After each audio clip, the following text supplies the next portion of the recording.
नमस्कार, ज्ञान गंगा में पुनः आपका स्वागत। कल के नाड़ी क्रम को आगे बढ़ाते हुए आज नाड़ी विज्ञान के विषय में और जानकारी प्राप्त करते हैं और देखते हैं कि ये दुर्लभ ज्ञान क्या कहता है। श्लोक संख्या 29। भूनागसदृशी प्रायः स्वच्छा स्वस्थस्य वैशिरा सुखितस्य स्थिरा ज्ञेया तथा बलवती मता। 29वां श्लोक है और इसमें देखते हैं इसमें क्या कहा गया। इसमें हमें बताया गया है कि स्वस्थ मनुष्य की नाड़ी किस प्रकार से गति करती है। देखते हैं। स्वस्थ मनुष्य की नाड़ी केंचुआ जंतु सरीखी चलती है और स्वच्छ, स्थिर तथा बल संयुक्त होती है। श्लोक संख्या 29 का अर्थ समझ लेते हैं इसको। स्वस्थ मनुष्य की नाड़ी की गति कैसी होती है? जैसे केंचुआ पृथ्वी पर चलता है, धीरे धीरे क्रम से एक स्थिर चाल से, उसी प्रकार से एक स्वस्थ मनुष्य की नाड़ी चलती है। आगे देखते हैं। श्लोक संख्या 30 में कहा गया, ये एक बहुत महत्वपूर्ण श्लोक है और इसमें बताया गया है कि स्वस्थ मनुष्य की नाड़ी पूरे दिन में किस किस प्रकार से चलती है, दिन के किस भाग में उसकी गति कैसी होती है। देखते हैं श्लोक संख्या 30 आपकी स्क्रीन पर प्रदर्शित हो रहा है, उसको नोट कर लीजिए। ये सभी बहुत महत्वपूर्ण जानकारी है और अत्यंत दुर्लभ है। तो देखते हैं। तो इसमें कहा गया श्लोक संख्या 30 में, रोग रहित नाड़ी प्रातः काल में स्निग्ध यानी स्थिर और सच्चिकण सदा बहती है। मतलब समझिए, इसका अर्थ समझिए। स्वस्थ व्यक्ति की नाड़ी प्रातः काल में यानी कि मॉर्निंग टाइम में कैसी रहती है? स्थिर, स्निग्ध और सच्चिकण यानी कि चिकनी गति से चलती है, धीरे धीरे चलती है और एक लय में चलती है, मंद गति में चलती है, एक क्रम में चलती है। तो इसके लिए कहा गया प्रातःकाल में स्थिर ही रहती है इसकी गति, इसकी गति में कोई उतार चढ़ाव नहीं आता है। आगे कहा गया मध्याह्न में उष्णता युक्त हो जाती है। मध्याह्न का मतलब दोपहर का समय, आफ्टरनून टाइम में नाड़ी की गति कैसी हो जाती है? उष्णता युक्त, यानी उसमें गर्मी बढ़ जाती है। तब अनुभवी वैद्य हाथ लगाकर यह अनुमान कर लेते हैं कि नाड़ी की गति कैसी है। नाड़ी की गति दिन में समयानुसार जिस प्रकार से बदलती है उसका पूरा वर्णन श्लोक संख्या 30 में है। अब आता है सायंकाल, और सायंकाल यानी इवनिंग टाइम के समय में नाड़ी की गति कैसी होती है। तो उसके बारे में कहते हैं शीघ्र गति वाली होती है। यानी जब शाम होती है, सायंकाल होता है, इवनिंग टाइम होता है, तब नाड़ी की गति अपने आप ही तेज हो जाती है। तो इसको एक बार पूरा समझ लें।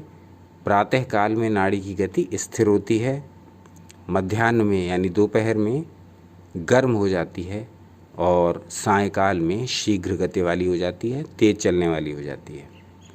अब देखते हैं श्लोक संख्या 31 में क्या कहा गया। 31 आपकी स्क्रीन पर प्रदर्शित हो रहा है और उसमें कहा गया वात से नाड़ी वक्र गति होती है। यानी आपके शरीर में वात की मात्रा अधिक है, वात का दोष अधिक है, वात का प्रकोप अधिक है, वात अधिक प्रबल है। तब क्या होगा?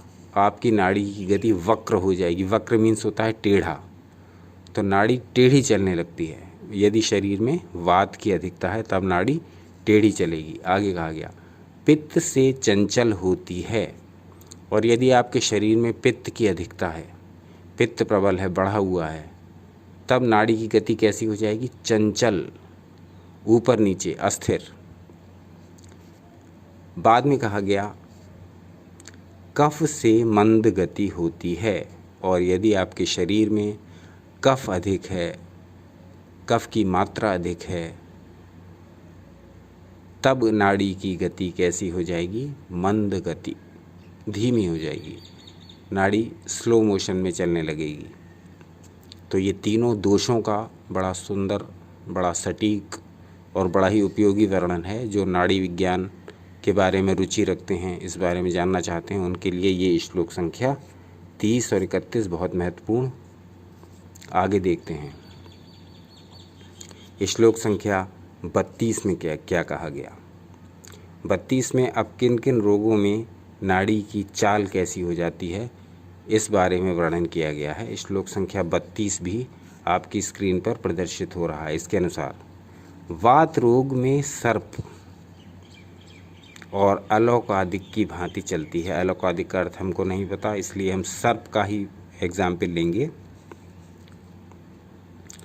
वात रोग में सर्प की भांति चलती है। यदि वात बढ़ा हुआ है बॉडी में, तब नाड़ी सर्पाकार चलेगी, टेढ़ी टेढ़ी। जिस प्रकार से सर्प की गति एकदम एक सीधी दिशा में नहीं होती, उसी प्रकार से कहा गया कि ये नाड़ी जब वात अधिक हो जाता है बॉडी में, तब सर्प की भांति चलने लगती है, सांप की भांति, जो बॉडी को कभी इधर और कभी उधर मूव करता हुआ आगे की ओर बढ़ता है। उसी प्रकार से नाड़ी की गति हो जाती है। आगे कहते हैं पित्त रोग में काक, मेढक इत्यादि की गति करती है। काक मीन्स कौवा, क्रो, और मेढक आपको पता ही है, फ्रॉग। तो पित्त का जब रोग होता है, पित्त का जब प्रकोप होता है, बॉडी में पित्त प्रबल होता है और पित्त की अधिकता होती है, तब नाड़ी की गति कैसी हो जाती है। पशु पक्षियों और कीड़े मकोड़ों का एग्जाम्पल दे करके बताते हैं। कहते हैं काक की तरह हो जाती है। कौआ कभी यहाँ बैठा है, कभी वहाँ बैठा है, एक पल यहाँ है, एक पल वहाँ है। मेढक अभी इधर बैठा है, उछलकर दूसरी तरफ चला गया। तो इस प्रकार के एग्जाम्पल से वैद्यराज ने बताने का प्रयास किया है कि पित्त वाले की नाड़ी स्थिर नहीं रहती है और वो उछलती कूदती रहती है। इससे वैद्य ये अनुमान लगा लेते हैं कि शरीर में पित्त दोष बढ़ा हुआ है।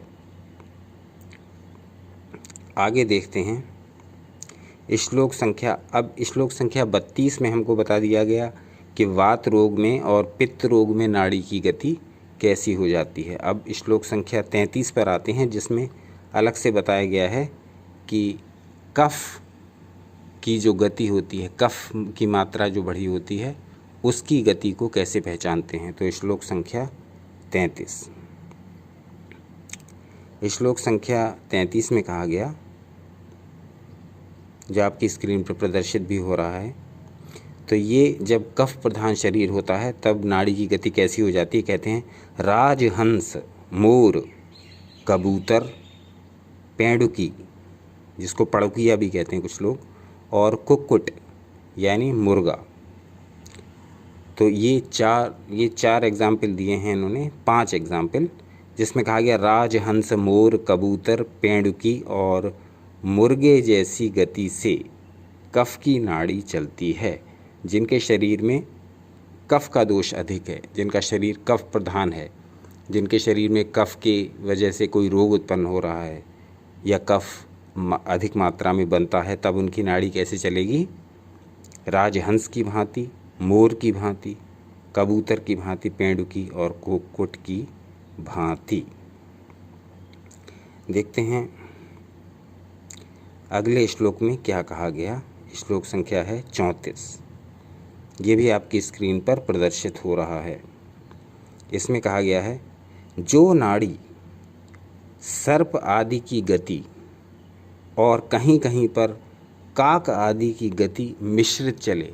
अब इसमें देखिए बहुत ही महत्वपूर्ण बात है। जब नाड़ी ज्ञान हो रहा है तब ये तो एक एग्जाम्पल हो गए सभी के कि इस दोष से प्रधान है तब ये नाड़ी इस गति से चलेगी, इस दोष से प्रधान है तब नाड़ी इस गति से चलेगी। पर कहीं कहीं नाड़ी कंफ्यूज करेगी अपने लक्षणों को दिखाते हुए। लक्षण मिश्रित होंगे, मिक्स्ड होंगे, तब कैसे पहचानेंगे। अब ये प्रकरण आगे इसी बात पर चलेगा। तो इसी को समर्पित है श्लोक संख्या 34, और इसमें ये बताया गया है कि हम मिश्रित नाड़ी की मिश्रित चाल को कैसे पहचानेंगे। इसमें से आज हम एक श्लोक ले रहे हैं, बाकी कल के अंक में देंगे। तो श्लोक संख्या 34 में कहा गया है जो नाड़ी सर्प आदि की गति और कहीं कहीं काक आदि की गति मिश्रित चले, यानी कौवे जैसी चाल चले और सांप जैसी चाल भी चले, दोनों प्रकार की चाल प्रदर्शित करती हो जो नाड़ी, वो कैसी होती है, उसको वैद्य श्रेष्ठ वात पित्त मिश्रित रोग की नाड़ी कहते हैं। यानी वात भी और पित्त भी दोनों के दोष हैं। शरीर में वात दोष भी है और पित्त दोष भी है। इसीलिए नाड़ी अपनी चाल से क्या प्रदर्शित कर रही है कि शरीर में वात दोष भी बढ़ा हुआ है और पित्त दोष भी बढ़ा हुआ है, इसलिए वो मिक्स्ड चाल दिखा रही है। मिक्स्ड चाल किसकी? कभी तो सर्प की तरह चलने लगती है और कभी कौए की तरह चलने लगती है। तो ये बहुत ही महत्वपूर्ण और दुर्लभ ज्ञान जिसको हम आपके साथ शेयर करते रहेंगे। अभी तक हमने इसका बहुत थोड़ा ही हिस्सा लिया है। दूसरा एपिसोड बना है नाड़ी विज्ञान पर। आप चाहेंगे तो नाड़ी विज्ञान पर पूरी सीरीज़ बनाएंगे। इसी नाड़ी विज्ञान में अनुपान प्रकरण में विभिन्न प्रकार की भस्मों और औषधियों का भी वर्णन है, जिससे बहुत से रोग घर बैठे ही दूर किए जा सकते हैं, जिनमें कई चीज़ें मिश्रित करके एक से एक रोगों को दूर किया जा सकता है और शरीर को पुष्ट बनाया जा सकता है। तो जिन लोगों ने वीडियो अंत तक देखा है, ये बात केवल उन्हें ही पता लगेगी, बाकी तो प्रारंभ के 2-4 मिनटों में ही निकल गए होंगे। इसीलिए मैंने ये बात अंत में कही है, जिससे कि केवल जेन्युइन दर्शक ही इस बात को ग्रहण कर पाएँ। अन्यथा जो दर्शक पहले ही निकल गए होंगे पहले 2-4 मिनट में, उनके लिए मैंने यह बताया ही नहीं, क्योंकि उनको इस विषय में रुचि ही नहीं होगी। जिनको रुचि होगी वो अंत तक इस वीडियो में टिके रहेंगे, और उन्हीं के लिए मैं ये बता रहा हूँ कि इस पुस्तक के एक प्रकरण में विभिन्न प्रकार की भस्मों द्वारा और विभिन्न प्रकार की औषधियों द्वारा विभिन्न प्रकार के रोगों का वर्णन किया गया है, जो आप घर पर ही फॉर्मूले तैयार करके स्वास्थ्य लाभ ले सकते हैं। एक से एक भयंकर रोगों की चिकित्सा घर बैठे उपलब्ध औषधियों द्वारा ही इस पुस्तक में समझाई गई है, जिसका लाभ बहुत से लोगों ने लिया है। हजारों रोगियों ने इसका लाभ लिया है।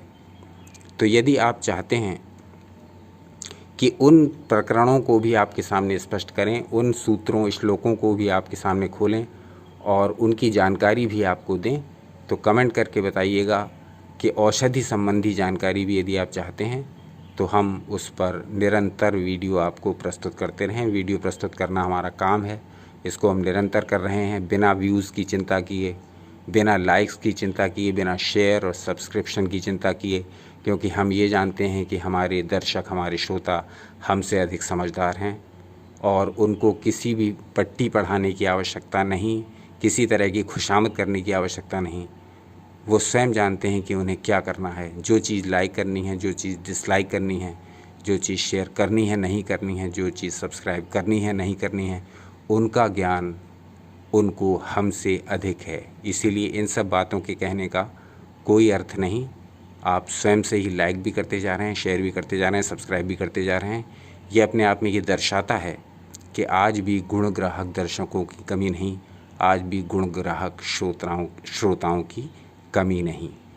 कमी है तो केवल अच्छी चीज़ों को उचित लोगों तक पहुंचाने की। हमारा ये प्रयास यू एंड योगा पर निरंतर जारी था, है और रहेगा जब तक प्रभु इच्छा होगी। हमारे पास लगभग 175 से अधिक पुस्तकों का संग्रह हो गया है, जो कि विभिन्न विषयों पर लिखी गई मूल संस्कृत की पुस्तकें हैं। वो सारा ज्ञान हम आपको 3 विभिन्न चैनलों के माध्यम से देंगे, जिनके बारे में हम आपको धीरे धीरे बताते रहेंगे। फ़िलहाल आप अपने इस चैनल पर बने रहिए, यहाँ भी निरंतर आपको जानकारी दी जा रही है। तो जुड़े रहिए हमारे साथ, देखते रहिए यू एंड योगा। आपका अनमोल समय, आपका अमूल्य समय हमें देने के लिए बहुत बहुत धन्यवाद।